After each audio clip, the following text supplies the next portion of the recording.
ಸೋಮಶೇಖರ ಎನ್ನುವ 5 ಅಡಿ ಎತ್ತರದ ಆಸಾಮಿ ತೀರಾ ಹೇಳಿಕೊಳ್ಳುವ ಎತ್ತರ ಅಲ್ಲದಿದ್ದರೂ ಈ ಸೋಮಶೇಖರನ ಕೀರ್ತಿ ಅತ್ಯಂತ ಎತ್ತರದಲ್ಲಿ ಹಾರಾಡುತ್ತಿತ್ತು. ಸುತ್ತ 10 ಹಳ್ಳಿಗಳಿಗೆ ಸರಪಂಚನಾಗಿ, ಬಡವರ ಬಂಧುವಾಗಿ, ಕಷ್ಟದಲ್ಲಿರುವವರಿಗೆ ಸಹಾಯದ ಹಸ್ತವಾಗಿ ಪ್ರಸಿದ್ಧನಾಗಿದ್ದನು. ಸೋಮಶೇಖರನಿಗೆ ತಕ್ಕ ಮಡದಿಯಾಗಿ ಅನ್ನಪೂರ್ಣಮ್ಮನವರು ಬಂದರು.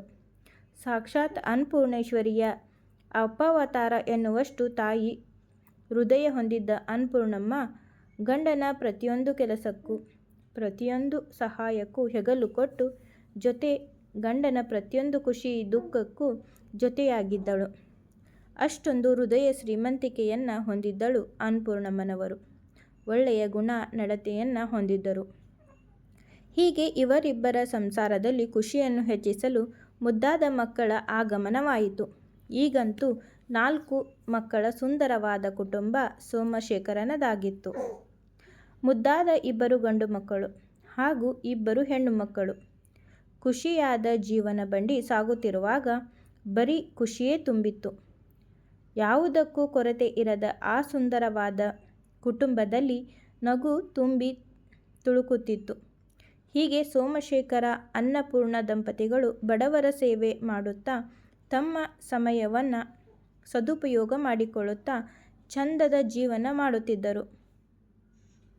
ಅಷ್ಟು ಮುದ್ದಾದ ಕುಟುಂಬವನ್ನು ಹೊಂದಿದ್ದರು ಇವರು.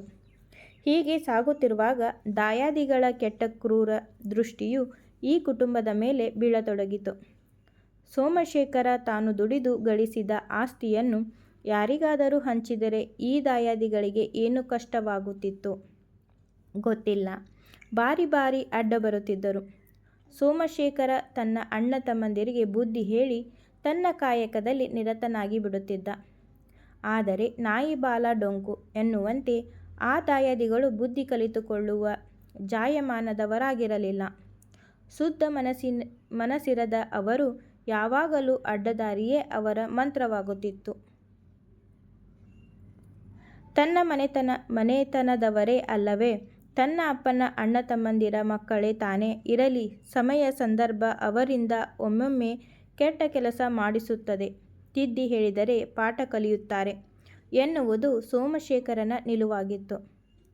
ಆದರೆ ಅವರೆಲ್ಲ ತಮಗಿಂತ ಈತ ಎಲ್ಲದರಲ್ಲಿಯೂ ಮುಂದುವರಿಯುತ್ತಿದ್ದಾನೆ, ಜೊತೆಗೆ ಇರುವಷ್ಟು ಆಸ್ತಿಯನ್ನು ಕಂಡವರ ಪಾಲು ಮಾಡುತ್ತಾನೆ ಎಂದು ಹೇಗಾದರೂ ಮಾಡಿ ಆತನನ್ನು ಧರ್ಮದರ್ಶಿ ಸ್ಥಾನದಿಂದ ಕೆಳಗಿಳಿಸಿ ಹೇಗಾದರೂ ಮಾಡಿ ಆತನ ಆಸ್ತಿಯನ್ನು ಪಡೆದು ಆ ಕುಟುಂಬವನ್ನು ಬೀದಿಗೆ ತರಲು ಹೊಂಚು ಹಾಕುತ್ತಿದ್ದರು.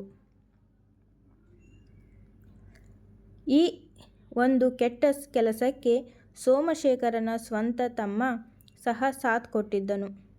ಅವನಿಗೆ ಆಸ್ತಿ ಪೂರ್ಣವಾಗಿ ತಾನೇ ಅನುಭವಿಸಬೇಕೆಂಬ ಹೊಲಸು ಆಸೆ ವಿಪರೀತವಾಗಿ ಬೇರೂರಿ ಬಿಟ್ಟಿತ್ತು. ಅಣ್ಣನನ್ನು ಕೊಲೆ ಮಾಡುವ ಮಟ್ಟಕ್ಕಾದರೂ ಇಳಿಯುವಂತಹ ಮನಸ್ಥಿತಿ ಬಂದುಬಿಟ್ಟಿತ್ತು. ಹೀಗೆ ಒಂದೆರಡು ಬಾರಿ ತನ್ನ ಸ್ವಂತ ಒಡಹುಟ್ಟಿದವರ ಕ್ರೂರ ಕೃತ್ಯಗಳನ್ನು ಮಾಡುತ್ತಿದ್ದ ಸಮಯದಲ್ಲಿ ಅಣ್ಣನ ಕೈಯದಲ್ಲಿ ಸಾಕ್ಷಾತ್ ಸಮೇತ ಸಿಕ್ಕಿಬಿದ್ದ.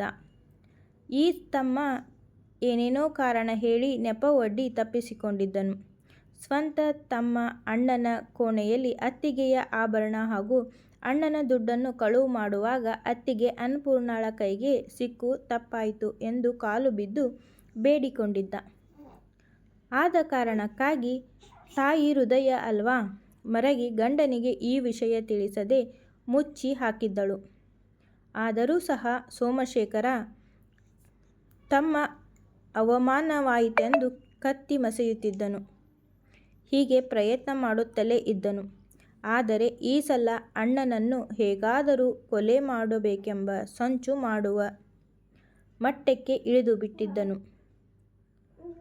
ಅವನ್ನು ಹೇಗಾದರೂ ಕೊಂದು ಇವನ ಆಸ್ತಿಯೆಲ್ಲವನ್ನ ನನ್ನ ಆಸ್ತಿಯನ್ನಾಗಿ ಮಾಡಿಕೊಳ್ಳಬೇಕೆಂಬ ಕೆಟ್ಟ ಆಲೋಚನೆಯಲ್ಲಿದ್ದನು. ಆದರೆ ಕೊಲ್ಲಲು ಒಬ್ಬ ಇದ್ದರೆ ಕಾಯಲು ಸಹ ಒಬ್ಬ ಇದ್ದೇ ಇರುತ್ತಾನೆ. ಅಣ್ಣ ಯಾವುದೋ ಕೆಲಸ ಮುಗಿಸಿಕೊಂಡು ತಡರಾತ್ರಿ ಬರುತ್ತಿರುವಾಗ ಸ್ವಂತ ತಮ್ಮನೇ ಬಂದು ಅಣ್ಣನಿಗೆ ಚಾಕುವಿನಿಂದ ಚುಚ್ಚಿ ಕೊಲೆ ಮಾಡಲು ಪ್ರಯತ್ನಿಸಿದನು.